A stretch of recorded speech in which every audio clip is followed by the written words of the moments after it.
I welcome the member for Gippsland. Thank you, Madam Deputy Speaker.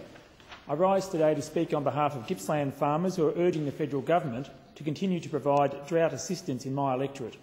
I say at the outset that Gippsland relies heavily on its agricultural production.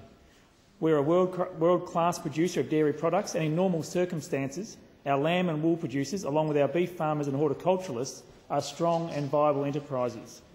Indeed, the combined value of agriculture to the Gippsland region is more than $1.1 billion per year. And I must also say that as a whole, Gippsland farmers are a remarkably resilient bunch, and they're not prone to exaggeration, nor are they likely to put their hand up for help unless they really need it and genuinely believe they're entitled to assistance. It's against this backdrop that I rise to give voice to their frustrations with the government's decision to end the drought declaration in my region. The Minister for Agriculture announced last week that exceptional circumstances assistance for the Central and East Gippsland region would not be extended beyond September 30th this year. I understand the Minister's decision was based on a recommendation by the National Rural Advisory Council, or NRAC. I also understand that NRAC failed to visit Gippsland to inspect conditions on the ground and, to the best of my knowledge, failed to consult local government representatives and farmer organisations in Gippsland. This lack of consultation with the local community would help to explain why the decision is completely out of touch with the reality of the situation in Gippsland. I'm very pleased to report, however, that some parts of Gippsland are starting to recover from the drought. The McAllister Irrigation District is showing very positive signs, and our farming families in the Maffra region are filled with hope for a very promising season. But unfortunately for many other farming families, the recovery has been patchy, to say the least, and there are large parts of my electorate which have missed out on drought-breaking rain. Since the announcement was made by the Minister, my office has been contacted by farmers who are bewildered by the decision.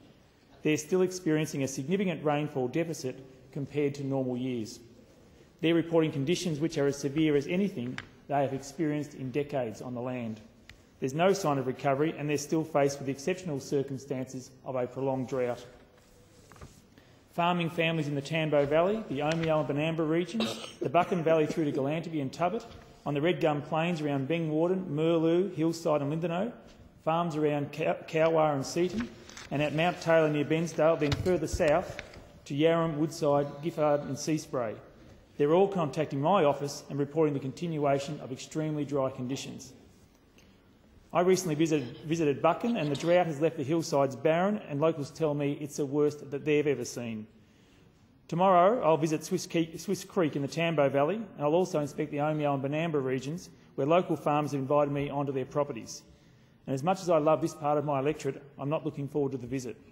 Several farmers I've already spoken to on the phone have described the hardship they're facing, and the stress and the financial uncertainty it's brought to their family is already obvious in their voices. Indeed, a highly respected local GP, Dr David Monash, was reporting his concerns this morning on Gippsland ABC radio, that the medical profession in Gippsland is concerned about the mental and physical health of farmers and their families, and I share those concerns and bring them to the attention of the House today. I'm by no means an expert on agricultural conditions, but I can see that the conditions are terribly dry, and I trust the opinions of local farmers ahead of those who haven't visited our region. I'm very disappointed that no one from the government has taken the time to meet Gippsland farmers and gain a first-hand understanding of their situation.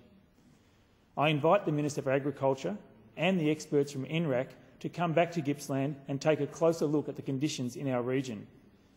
I fear that they'll find there are no signs of recovery, and as we all know, even when it does rain, it won't be raining money, and there will still be a need to assist farming families as they get back on their feet.